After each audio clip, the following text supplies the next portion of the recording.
देखिए भैया, last class में हमने कुछ न्यूमेरिकल किए थे, ठीक है।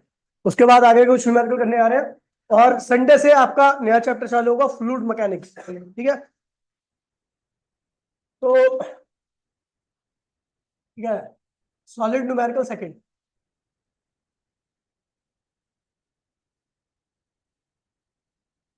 ठीक है। पहला जो क्वेश्चन है,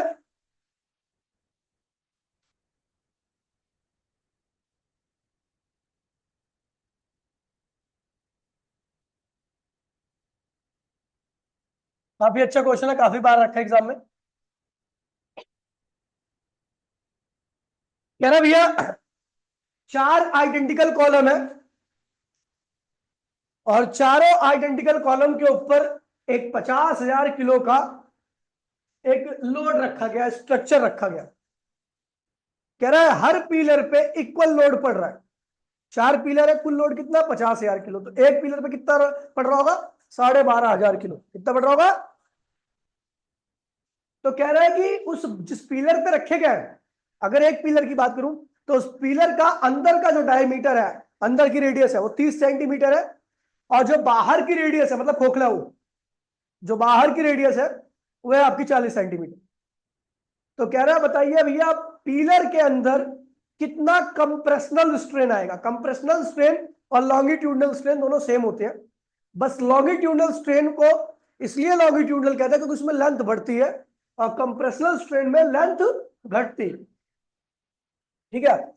तो अगर मैं यहां पर पिलर का डिजाइन बनाऊं तो पिलर कुछ इस तरीके का बना हुआ है, ठीक है। उसकी इनर रेडियस R1 दे रखी है आपको 30 सेंटीमीटर और आउटर रेडियस दे रखी है आपको 40 सेंटीमीटर। और एक पिलर के ऊपर की बात करूं तो एक पिलर के ऊपर कुल वेट कितना हो रहा होगा, mg के बराबर। कितने के बराबर? और m की जो वैल्यू है वो है 12,500 किलो, क्योंकि कुल वजन कितना है चार पिलर पे, 50,000 किलो। तो एक पिलर में कितना होगा, 12,500 किलो, ठीक है। कह रहा है कि इस पिलर के अंदर जो कंप्रेशनल स्ट्रेन आया, यानी डेल्टा एल अपॉन में एल की वैल्यू निकालिए। तो भैया अगर हम फॉर्मूला देखें तो फॉर्मूला क्या कहता है, Young modulus equals to, pillar जो है वो स्टील का बना हुआ है और स्टील का यंग मॉडुलस क्वेश्चन में मेंशन है, ये रहा आपका, ये रहा आपका यंग मॉडुलस, ठीक है भैया। तो इसे ध्यान रखना। क्या होता है, force area change in length upon में ओरिजिनल लेंथ। यार इसको ऐसे लिख दीजिए, डेल्टा एल अपॉन में एल, जो ऊपर एल था उसको नीचे लगा दिया। अपने को निकालना ही है, तो डेल्टा एल अपॉन में L, force area Y. Force किसके बराबर होगा, तो आपको बता दूं भैया, जो इस पिलर के ऊपर फोर्स लग रहा है वो क्या है, वेट के बराबर। तो इसको वेट लिख दीजिए। एरिया कैसे निकलेगा भैया, तो कौन सा एरिया की बात हो रही है, तो भैया हम इस वाले एरिया की बात कर रहे हैं जो शेडेड है, जहां पर मटेरियल है, क्योंकि होलो है। पिलर कैसा है, होलो। तो होलो वाले पार्ट को हटा दीजिए, सॉलिड वाला पार्ट आपका केवल इतना बचा। अब वो कैसे निकलेगा, तो भैया इतना एरिया माइनस इतना एरिया। अगर इस एरिया में से इस एरिया को घटा दो तो केवल क्या बचेगा, सॉलिड वाला पार्ट बचेगा। होलो वाला क्या होगा, गायब हो जाएगा। तो आपको होलो वाला पार्ट नहीं लेना, केवल सॉलिड वाला लेना। और वो कैसे निकलेगा, outer area, outer area minus inner area. और यंग मॉडुलस आप सबको पता ही है क्या है, वाई लिख दीजिए। वेट किसके बराबर आएगा, mg के, ठीक है। आउटर एरिया कैसे आएगा, पाई। आउटर एरिया क्या होगा, कैसे निकलेगा, तो भैया रेडियस क्या आउटर एरिया की, R2 क्या है, और इनर इनर की रेडियस कितनी है, R1 है। तो क्या निकलेगा, पाई R2 square minus pi R1 square. ये एरिया आ गया इंटू में यंग मॉडुलस हो गया। रेडियस को मीटर में कन्वर्ट कर लेना तो ये क्या होगा, 0.4 मीटर के बराबर होगा, और ये क्या होगा, 0.3 मीटर के बराबर होगा, सेंटीमीटर में दे रखे। तो भैया डेल्टा एल अपॉन में एल की वैल्यू आपकी आएगी क्या, एम कितना है, 12,500 किलो। जी की वैल्यू सबको पता 9.8 होती है। पाई की वैल्यू, पाई कॉमन ले लीजिए। R2 क्या है, 0.4 का होल स्क्वायर। R1 क्या है, 0.3 का होल स्क्वायर। और यंग मॉडुलस आपको दे रखा क्वेश्चन में 2 into 10⁻11 newton per metre square या पास्कल। इसको सॉल्व कर लीजिए, आपका डेल्टा एल अपॉन में एल बोले तो compressional stress, compressional strain, compressional strain आ गया। कोई दिक्कत तो नहीं भैया? कोई दिक्कत तो नहीं है?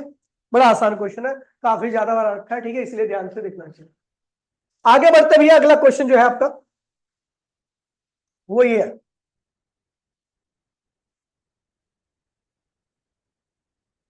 ये रहा, ये भी ऐसे ही है क्वेश्चन।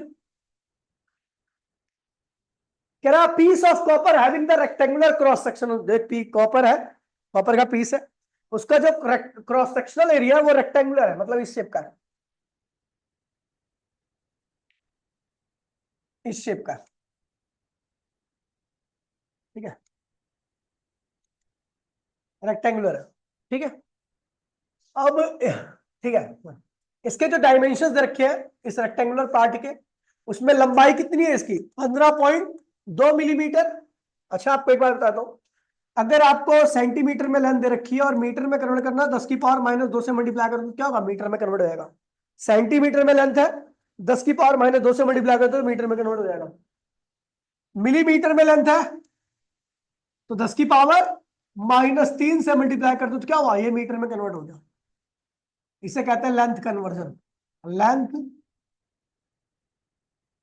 कन्वर्जन, ठीक है। ऐसे ही अगर आपका एरिया मिलीमीटर स्क्वायर है, क्या है, तो 10 की पावर -6 से मल्टीप्लाई कर दो तो किस में कन्वर्ट हो जाएगा? मीटर स्क्वायर में।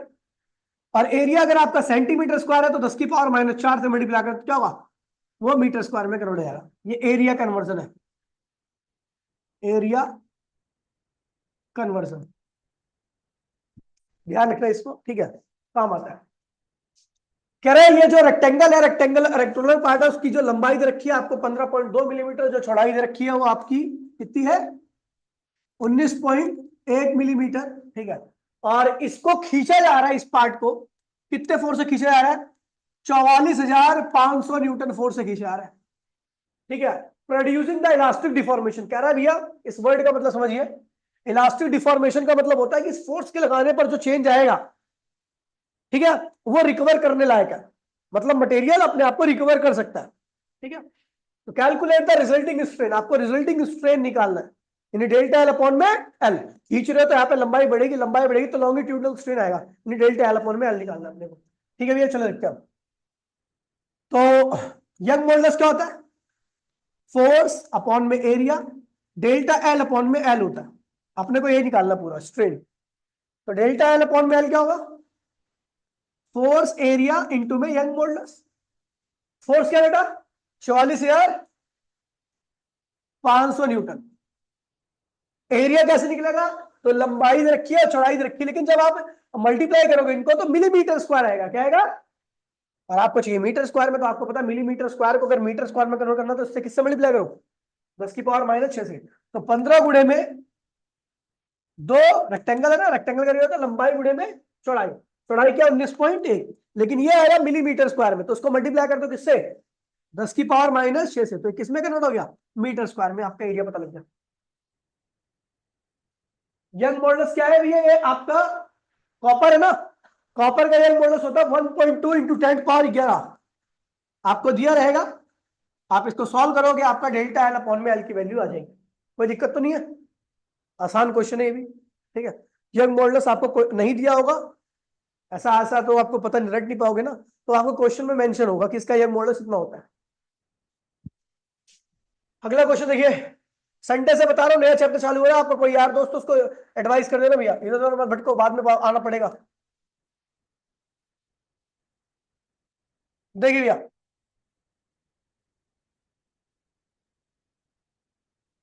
कह रहा है स्टील केबल, ये भी आसानी क्वेश्चन है, कह रहा है स्टील केबल कितनी भैया?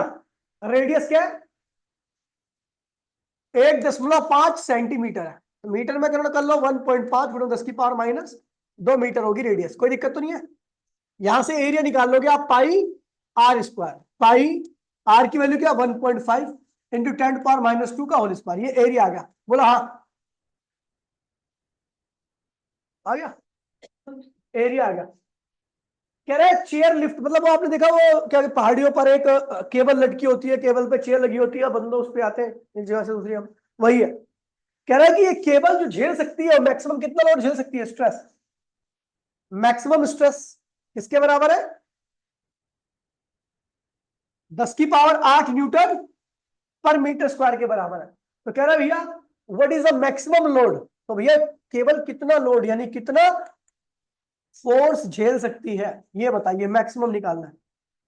तो अगर आपको फॉर्मूला पता है, मैक्सिमम स्ट्रेस का फॉर्मूला क्या होगा? मैक्सिमम स्ट्रेस का फॉर्मूला क्या होगा बताइए?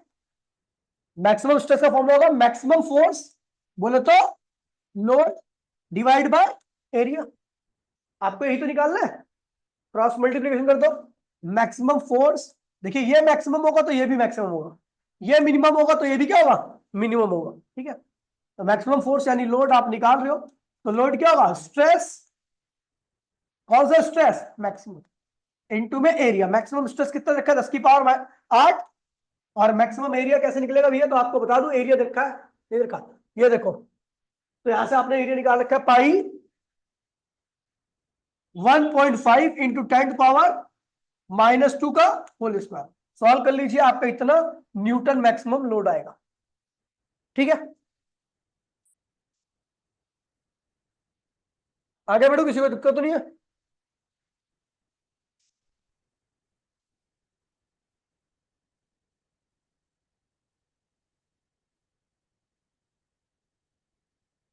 ये भी अच्छा क्वेश्चन है। कह रहा है कि रिजिड बार है ऐसा,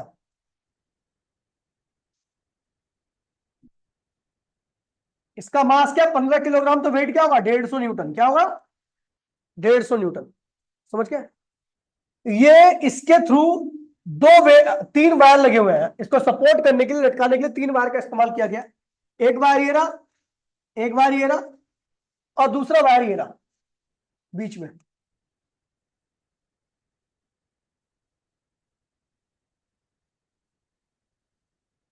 ये ऐसे लटके हुए हैं। ये दोनों वायर क्या है? कॉपर के। और ये वाला वायर जो है आपका, वो आयरन का है।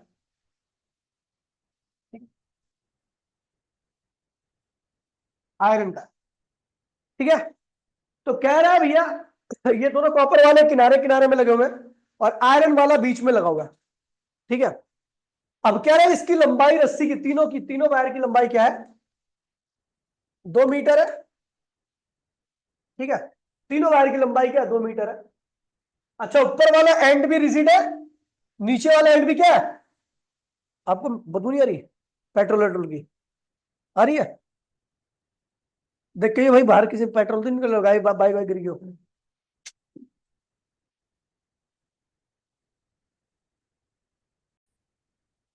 क्या कह रहा है सुन लीजिए। तो कह रहा है भैया नीचे से ऊपर से दोनों है, ये क्या है? ये ऊपर से भी रिजिड है, नीचे से भी क्या है? रिजिड है। तो ये ध्यान रखना, या इसके अंदर जो लेंथ के अंदर चेंज आएगा कॉपर के अंदर, और जो आयरन के अंदर जो चेंज आएगा, और इस वाली वायर के अंदर जो चेंज आएगा, वो तीनों के अंदर क्या रहेगा? सेम रहेगा। क्योंकि ऊपर से भी फिक्स है, नीचे से भी फिक्स है। तो अगर नीचे से अगर ये इनकी लेंथ बढ़ेगी तो तीनों की लेंथ क्या होगी? बराबर बढ़ेगी।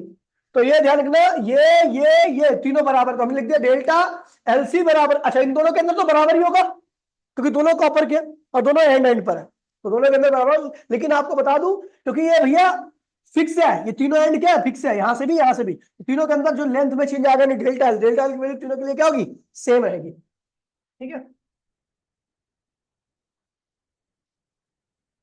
तो डेल्टा एल इन कॉपर और डेल्टा एल इन आयरन बराबर में डेल्टा एल ही हो गया, दोनों ये बराबर है। क्वेश्चन पता क्या बोल रहा है? कह रहा है भैया find the diameter ratio of, क्या निकालना है? Diameter ratio. ठीक है, इनके डायमीटर का रेशियो निकालना है। Diameter ratio of copper upon में डायमीटर रेशियो ऑफ आयरन, ये निकालना है आपको क्वेश्चन में। अब ये कैसे निकलेगा? अच्छा, यंग मॉडुलस ऑफ कॉपर और आयरन आपको दे रखा है, क्वेश्चन में दे रखा है, मतलब यहां पे नहीं दे रखा, बाकी आपको टेबल से देख के टीप करके लिखना। ठीक है, अभी मैं आपसे पूछ लूंगा, डाल देना भाई कॉपर और आयरन का, देख लो एक बार नेट पे। ठीक, देखिए, अच्छा देखिए सुन लीजिए, अगर मैं बात करूं तो इस पे कितना लोड लग रहा होगा? अगर कुल लोड क्या है 150, तो एक बार पे कितना लग रहा होगा? 50 न्यूटन। इस पे भी कितना लग रहा होगा? 50 न्यूटन। और इस पे भी कितना लग रहा होगा? 50 न्यूटन। तीनों पे 50-50 न्यूटन लग रहा होगा। ठीक है, हम जानते हैं भैया डायमीटर निकालना है। क्या निकालना है? ध्यान दीजिए, अभी रुक जाओ। तो देखिए यंग मॉडुलस क्या होता है वीनो, एक फॉर्मूला बना रहा हूं मैं, ठीक है। यंग मॉडुलस क्या होता है, force length area delta L, ठीक है। एरिया क्या होगा, force length young modulus delta L. Area क्या होता है, अब जो बाहर है तो बाहर का क्रॉस सेक्शनल एरिया सर्कुलर होता है, पाई आर स्क्वायर आ जाएगा, क्या आएगा, pi R square equals to में F L Y delta L. बोलो हाँ ठीक है, फॉर्मूला बना रहा हूं मैं भी, ठीक है। अब यहां पर रेडियस निकाल लो, रेडियस क्या होगा आपका, फोर्स लेंथ, भाई बोलिए मत please, pi Young modulus delta L, ठीक है भैया। आर क्या हो जाएगा, force length pi Y delta L under root हो गया, ठीक है। आपको क्या निकालना, डायमीटर, तो डायमीटर डबल ऑफ रेडियस होता है, तो ये तो 2 से मल्टीप्लाई कर दूं, 2r एफ। वैसे मैं इसको एक लाइन में कर देता, लेकिन मैं अभी आपको पूरा समझा के कराना चाह रहा हूं, ठीक है। F L A pi Y delta L, और इधर भी 2 से मल्टीप्लाई कर दिया, तो ये क्या हो गया, ये बन गया डायमीटर। डायमीटर बराबर में क्या आ जाएगा, 2f l पाई वाई डेल्टा एल, बन गया एक फॉर्मूला डायमीटर का।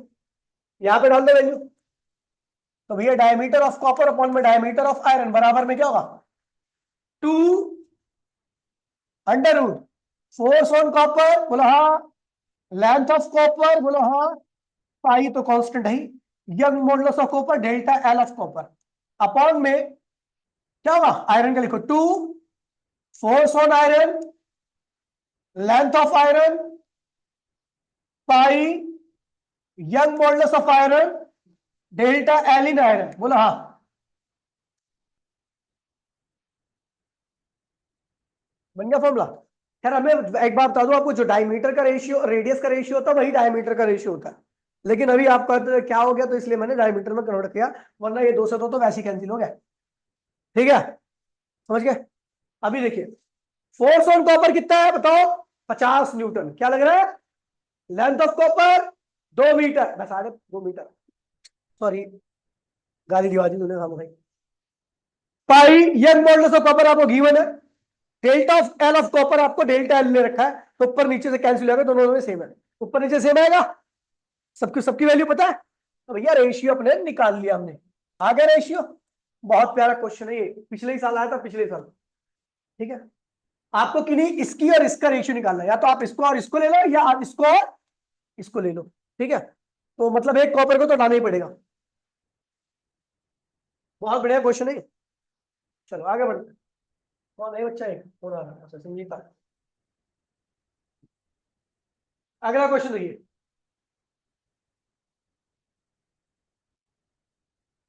ये सबसे बढ़िया क्वेश्चन है, लेकिन इससे करने से पहले आपको एक बात पता होनी चाहिए कि अगर कोई चीज घूम रही है तो घूमने के लिए क्या चाहिए, सेंट्रीपिटल फोर्स चाहिए, क्या चाहिए, और सेंट्रीपिटल फोर्स क्या होता है, वो फोर्स जो सेंटर की तरफ लगे, क्या लगे, अगर कोई चीज घूम रही है, कोई चीज, तो इसका मतलब सर्कुलर पाथ के सेंटर की तरफ एक फोर्स लग रहा है, जिसे सेंट्रीपिटल फोर्स कहते हैं हम, ठीक है। नहीं घूम रहा तो सेंट्रीपिटल फोर्स की वैल्यू क्या है, नहीं, जीरो है, समझ गया। क्वेश्चन पे आते हैं, कहते हैं आप एक पार्टिकल को घुमा रहे हो ऐसे सर्कल में, जब वो पार्टिकल एकदम बॉटम पे होता है, इसका मास क्या है भैया, पार्टिकल का मास है 14 आगे में 14.5 किलोग्राम, तो वेट कितना होगा, 1450 न्यूटन, कितना होगा, 10 से मल्टीप्लाई कर दिया, एम जी लिख दो अभी, अभी क्या लिख दिया मैंने, एम जी। रस्सी पे टेंशन कितना लगा, टी। अब जब कोई चीज घूमती है तो उस जिस रस्सी के थ्रू घूम रही है उस पर क्या लगता है, खिंचाव, उसको हम टेंशन कहते हैं। एक फोर्स ऊपर लग रहा है टी, एक फोर्स नीचे लग रहा है एम जी, बॉटम पे, दोनों एक लाइन में, लेकिन ये घूम रहा है, इसका मतलब इन दोनों का रिजल्ट क्या लग रहा है, ऊपर की तरफ लग रहा है, क्योंकि अगर इन दोनों का रिजल्ट जीरो होता तो ये घूमता ही नहीं, तब सेंट्रीपिटल फोर्स की वैल्यू जीरो, तो घूमेगा नहीं। लेकिन ये घूम रहा है, इसका मतलब इन दोनों का रिजल्ट कहा जा रहा है ऊपर की तरफ, जिसको हम कहते हैं सेंट्रीपिटल फोर्स कहते हैं। यानी सेंट्रीपिटल फोर्स कहा जा रहा है, सेंट्रीपिटल ऊपर लग रहा है। अभी सेंट्रीपिटल फोर्स आया कैसे होगा, तो हियर सेंट्रीपिटल फोर्स बराबर में क्या होगा, टी माइनस mg के बराबर होगा। अब देखो ना, कि मैं कह रहा हूं भैया ऊपर 100 न्यूटन फोर्स लग रहा है, नीचे 10 न्यूटन फोर्स लग रहा है, तो सेंट्रीपिटल फोर्स कितना होगा, सेंट्रीपिटल फोर्स वो जो सेंटर की तरफ लगे, तो ऊपर कितना लग रहा है 10, नीचे कितना लग रहा है, ऊपर कितना लग रहा है 100, नीचे कितना लग रहा है 10, तो सेंट्रीपिटल फोर्स की वैल्यू क्या होगी, 10 माइनस 100, 100 माइनस 10 बोलो तो 90, सेंट्रीपिटल फोर्स की वैल्यू 90 आ गई। तो ऊपर कितना फोर्स लगा है टी, नीचे कितना लग रहा है mg, तो जो सेंट्रीपिटल फोर्स होगा उसकी वैल्यू क्या होगी, T minus mg। Centripetal force का फॉर्मूला आपको सबको पता है, mv स्क्वायर अपॉन में r, r क्या है, इसकी रेडियस वो लेंथ के बराबर होगी, रस्सी की लेंथ के 2 पाई mv स्क्वायर अपॉन में l। देखिए यहाँ पर r जो है वो l के बराबर है, सेंट्रीपिटल फोर्स का फॉर्मूला होगा mv स्क्वायर अपॉन में r। r क्या है यहाँ पर, रस्सी की लंबाई के बराबर है, t माइनस mg। तो m v की वैल्यू क्या होती है आपको याद है, ओमेगा r। किसको किसको याद है ये चीज, v की वैल्यू ओमेगा r होती है, सर्कुलर मोशन बताया था मैंने, r t माइनस mg। देखिए आप जब भी किसी चीज को घुमाते हो ना, तो घुमाते वक्त उस रस्सी पे खिंचाव लगता है, और वही खिंचाव उस रस्सी के अंदर लंबाई बढ़ाने का कारण होता है। रस्सी के ऊपर लग रहा खिंचाव रस्सी की लंबाई बढ़ाएगा, खिंचाव को क्या कहते हैं, टेंशन। यानी एक्चुअल में जो रस्सी की लंबाई बढ़ी है वो किसकी वजह से बढ़ी है, टेंशन की वजह से बढ़ी है। और टेंशन की वैल्यू क्या होगी, यहाँ पे देखिए टी इक्वल्स में क्या हो जाएगा, M omega square R square upon में आर प्लस, इसको इधर लाओ ना, टी की वैल्यू आ गई, एक आर से एक आर क्या हुआ, कैंसिल हो गया, ये क्या होगा एम, ओमेगा क्या होता है 2 पाई एफ, किसको किसको याद है भैया, ओमेगा जो होता है वो 2 पाई एफ के बराबर होता है, ओमेगा इक्वल्स में 2 पाई एफ, फ्रीक्वेंसी याद है, सर्कुलर मोशन पढ़ा था, रेडियस प्लस क्या हो गया mg। अब आपको पता है आर की वैल्यू किसके बराबर है, एल के बराबर, तो आपके टेंशन का फॉर्मूला क्या होगा, टेंशन इक्वल्स टू में 2 पाई एफ एम, आर की वैल्यू किसके बराबर होगी, एल के बराबर, प्लस mg। अब देखिए भैया m कॉमन ले लो, 2 पाई एफ, 2 पाई एफ बचा ना, और ये एल भी बचा, एल और प्लस क्या हुआ जी, सबकी वैल्यू दे रखी है, सबकी वैल्यू को पुट करते हैं, तो टी एम की वैल्यू क्या है 14.5, 2 पाई की वैल्यू क्या है 3.14, फ्रीक्वेंसी कितनी दे रखी है, 2 रिवॉल्यूशन पर सेकंड में जो होता है, राउंड पर सेकंड, रिवॉल्यूशन पर सेकंड, ये सब क्या होती है, फ्रीक्वेंसी होती है या हर्ज। तो भैया फ्रीक्वेंसी कितनी है, एफ के यहां पे रखोगे 2, लेंथ कितनी है 1 मीटर क्या है, और जी की वैल्यू कितनी होती है 9.8, तो आपका टी आ गया। इसी टेंशन की वजह से वायर की लंबाई बढ़ी है। क्वेश्चन में बोल रखा है भैया कैलकुलेट दी एलोंगेशन, एलोंगेशन मतलब डेल्टा एल की वैल्यू निकालनी है आपको केवल, ठीक है। तो आप सब जानते हो यंग मॉडुलस क्या होता है, force length area delta L, बोलो हाँ। तो डेल्टा एल क्या होगा, force length area young modulus. Force किसके बराबर है, कौन सा फोर्स इसकी लंबाई को बढ़ा रहा है, टेंशन। कौन बढ़ा रहा है इसकी लंबाई को, तो जो टेंशन की वैल्यू आ रखी है आपकी, ये यहां से पुट करनी है यहाँ पर, तो टेंशन लेंथ एरिया वाई। आपको एरिया बता दूं तो आपको दे रखा है ये रहा, एरिया कितना है 0.005 सेंटीमीटर स्क्वायर। इसको मीटर स्क्वायर में कन्वर्ट करो तो क्या करोगे, 0.005 गुना 10 की पावर -4 मीटर स्क्वायर में हो गया आपका एरिया। वो एरिया आपको यहां पर रखना है। यंग मॉडुलस ऑफ कॉपर आपको पता है, कॉपर है क्या, स्टील है, क्या है स्टील का यंग मॉडुलस आपको बता दूं, ये तो मैं खैर याद भी होना चाहिए आपको, 2 गुना 10 की पावर 11, ठीक है। फोर्स की यहाँ पे टेंशन रखना, टेंशन की वैल्यू आपने यहां से रखी है,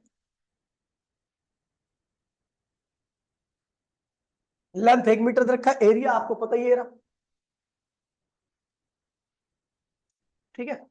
तो यहां से आपका ये आंसर आ जाएगा, हाँ यहाँ पे, अरे अरे यार तो गड़बड़ होगी, पहले नहीं बता सकती, पूरा सॉल्व कर लिया तो, पागल कहेगी, छी छी। चलो अभी हो गया, ठीक है, स्क्वायर था वहां पे। चलो ये आगे बढ़ते हैं। अगला क्वेश्चन क्या कह रहा है?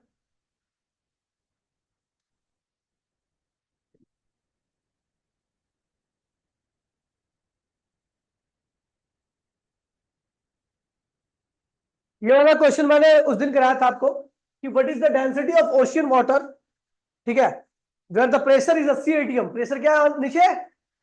80 एटीएम है। एक एटीएम बराबर में आपको पता होना चाहिए इतने पास्कल के बराबर होता है, ठीक है। तो 80 एटीएम में कुल प्रेशर की वैल्यू यानी स्ट्रेस की वैल्यू आपको पता ही है, ठीक है। Given that the density of surface आपको इतने, स्टार्टिंग की डेंसिटी आपको इतनी दे रखी है, ठीक है। और कंप्रेसिबिलिटी बोले तो बल्क मॉडुलस यहां से आ जाएगा आपका। कंप्रेसिबिलिटी का उल्टा क्या होता है? बल्क मॉडुलस होता है, नहीं आता, ठीक है। तो भैया देखिए करना क्या, स्ट्रेस कितना है? स्ट्रेस कितना है? 80 एटीएम। कितना है? एटीएम। 80 बोले तो 80 गुणों 1.013 इंटू 10⁵ पास्कल। इसको सॉल्व करोगे तो ये पे स्ट्रेस आ गया, इतना स्ट्रेस लग रहा है, ठीक है। बल्क मॉडुलस क्या होगा? Reciprocal of compressibility. कंप्रेसिबिलिटी कितनी रखी है? 1 बाय में 458 गुणा 10⁻⁻11। तो बल्क अगर देख लो भैया, पढ़ाई करना थोड़ा। 10⁻+11 न्यूटन पर मीटर स्क्वायर आपको बल्क मॉडुलस की वैल्यू पता लग गई, ठीक है। अपने को क्या निकालना है? What is the density at the bottom of the depth, मतलब आपको डेप्थ पे निकालना है जहां पर आपको प्रेशर क्या है? 80 पास्कल, या स्ट्रेस बोलो तो 80 एटीएम दे रखा है। तो सबसे पहले आप निकाल लो डेल्टा वी। क्या निकाल लो? चलो भैया एक काम करते हैं, अपने को डेल्टा वी अपॉन में वी नहीं पता, अभी यहां से आप निकाल लोगे डेंसिटी। अभी तो देखिए बेटा, अगर मैं बात करूं बल्क मॉडुलस होता क्या है? स्ट्रेस अपॉन में वॉल्यूमेट्रिक स्ट्रेन, जो कि डेल्टा वी अपॉन में वी होता है, ये होता है। तो डेल्टा वी अपॉन में वी की वैल्यू आ जाएगी, बोलो हाँ। स्ट्रेस अपॉन में बल्क मॉडुलस, बल्क स्ट्रेस कितना है? 80 गुणे में 1.013 गुणे में 10 की पावर क्या है? 5। और बल्क मॉडुलस की वैल्यू आपने ये निकाल रखी है 1 बाय में 45.8 गुणे में 10 की पावर 11। ये आ गया आपका डेल्टा वी अपॉन में वी। आ गया वैल्यू। आपको निकालनी है डेंसिटी। क्या निकालनी है? डेंसिटी। तो अगर मैं इसकी बात करूं तो वॉल्यूम जो होता है मास अपॉन में क्या होता है? डेंसिटी होता है। क्या होता है? अच्छा डेल्टा वी का मतलब क्या होगा, कोई जानता है? ये डेल्टा वी अपॉन में वी आ गया, इसे कर दो फर्स्ट इक्वेशन।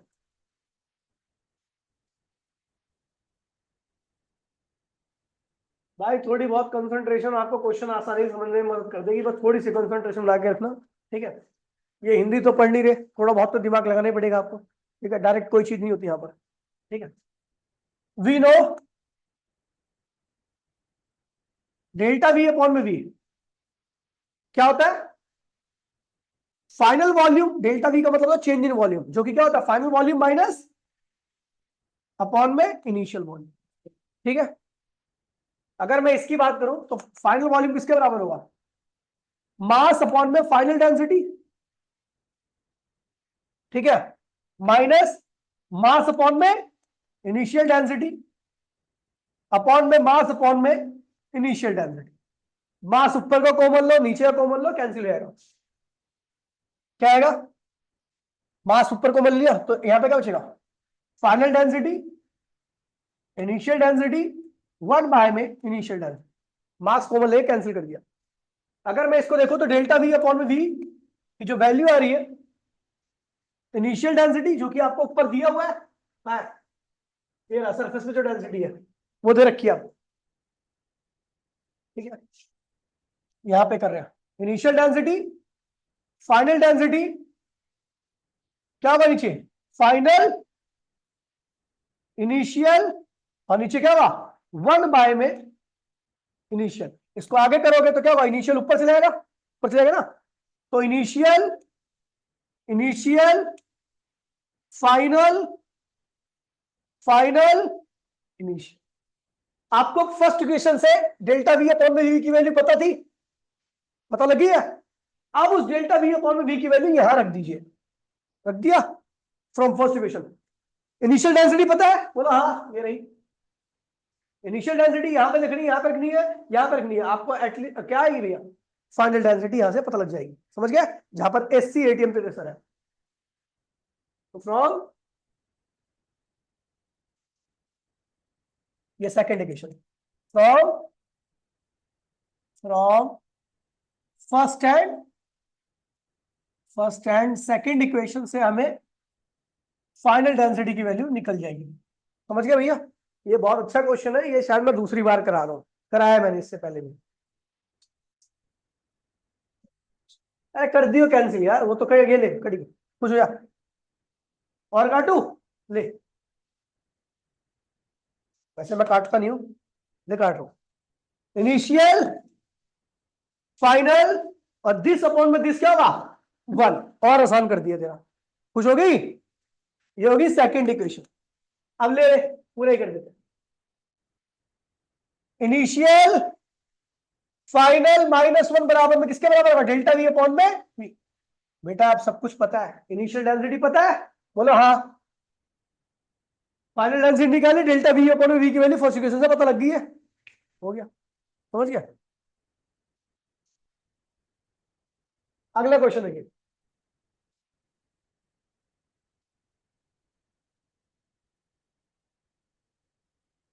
कितना पिद्दी सा क्वेश्चन है, चलो बड़ा कर देते हैं। कह रहा compute the fractional change in volume, fractional change in volume को बोलते हैं volumetric strain, delta V upon में वी पूछ रहा है, when subjected to the hydraulic pressure of 10 ATM, जब हाइड्रोलिक प्रेशर कितना हो 10 एटीएम, मतलब स्ट्रेस दे रखा है आपको, वो डेल्टा वी अपॉन में भी देना, और आपको गैस स्लैब, ग्लास स्लैब है, ग्लास स्लैब का बल्क मॉडुलस आपको पता होना चाहिए, गिवन है। ग्लास का बल्क मॉडुलस क्या है भैया, गिवन है, देख लेना आपको एनसीईआरटी में गिवन होगा। तो भैया बल्क मॉडुलस क्या होता है ग्लास का, स्ट्रेस, स्ट्रेस बोले तो प्रेशर, अपॉन में क्या होगा डेल्टा वी अपॉन में वी, तो डेल्टा वी अपॉन में वी क्या होगा, स्ट्रेस बोले तो प्रेशर, अपॉन में बल्क मॉडुलस ऑफ ग्लास, आ गया आंसर।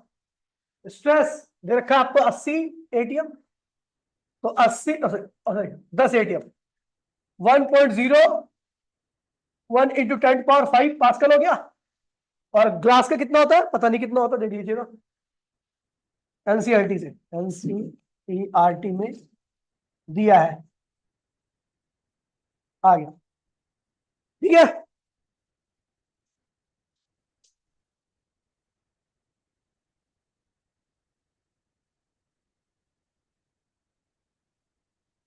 चलो करते हैं आखिरी क्वेश्चन, परसों से नया चैप्टर चालू होगा, फ्लूइड मैकेनिक्स, ठीक है। क्या कह रहा है भैया, बंद मत कीजिए, इसे कॉपी करना आपको क्लास के बाद, ठीक है।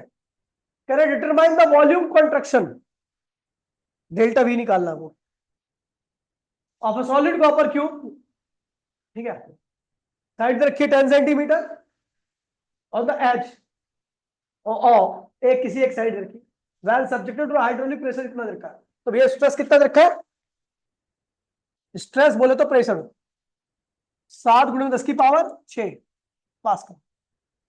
वॉल्यूम कितना निकल जाएगा भैया, साइड में रखिए तो वॉल्यूम कितना निकलेगा, वी निकल आएगा ना भैया, क्या होगा 10 सेंटीमीटर है, 10 सेंटीमीटर क्यूब। अच्छा हाँ, volume conversion, volume conversion, conversion बता दूं आपको, तो जैसे आपको 1 मिलीमीटर क्यूब है, तो 10⁻⁹ से मल्टीप्लाई कर तो क्या होगा मीटर क्यूब में कन्वर्ट हो जाएगा, ठीक है। और 1 सेंटीमीटर क्यूब है, तो 10⁻⁶ से मल्टीप्लाई कर दो तो क्या होगा, ये मीटर क्यूब में कन्वर्ट हो गया, ठीक है। ध्यान रखना, आप जो वॉल्यूम निकालोगे क्या होगा सेंटीमीटर क्यूब में आएगा, बोले तो 1000 सेंटीमीटर क्यूब, साइड जिसकी 10 होगी तो 3 बार 10 से मल्टीप्लाई कर दो क्या होगा 100, 1000 सेंटीमीटर क्यूब, बोले तो 1000 × 10⁻⁻⁶ मीटर क्यूब, बोले तो 1 × 10⁻⁻3 मीटर क्यूब, ये वो देखा, आपको निकालना है डेल्टा वी। क्या निकालना है? डेल्टा वी निकालना है। ठीक है, स्ट्रेस दे रखा है, और सॉलिड कॉपर का बल्क मॉडुलस आपको गिवन है। बल्क मॉडुलस कॉपर का क्या है? गिवन है एनसीईआरटी में। कैसे करेंगे?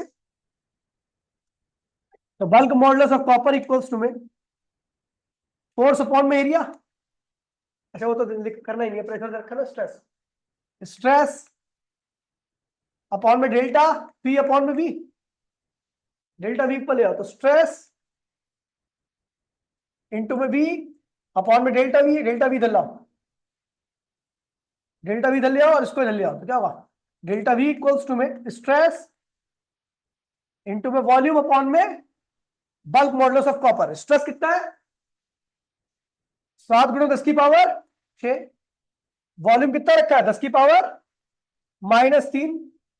Bulk modulus of copper NCERT में दे रखा है।